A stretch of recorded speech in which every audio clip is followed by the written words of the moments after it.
મિત્રો, હું છું આપનો Pankaj Kasundra, addition agro chemicals વતી ફરી આપ સૌનું હાર્દિક સ્વાગત કરું છું.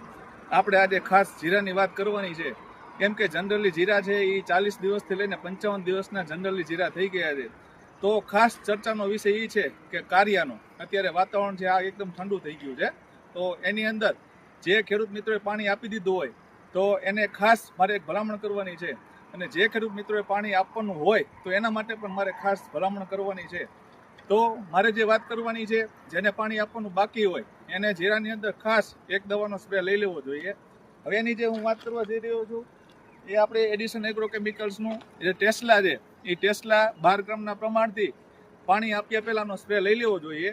અને જે ખેડૂત મિત્રોને પાણી આપી દીધું હોય તો પાણી આપ્યા પછી હલાય એવું થાય તરત જ એડિશન એગ્રોનું કેમિકલનું જે ટેસ્લા આવે છે એનો 12 ગ્રામ પ્રમાણે સ્પ્રે અવશ્ય લઈ લેવો જોઈએ, જેથી આપણા જીરાની અંદર કાળી ચરબી જે આપણે કહીએ છીએ કાળીઓ એ આવવાની બીક ન રહે. તો બસ ખાસ મારે આ મેસેજ આપવાનો હતો. ખૂબ ખૂબ આભાર.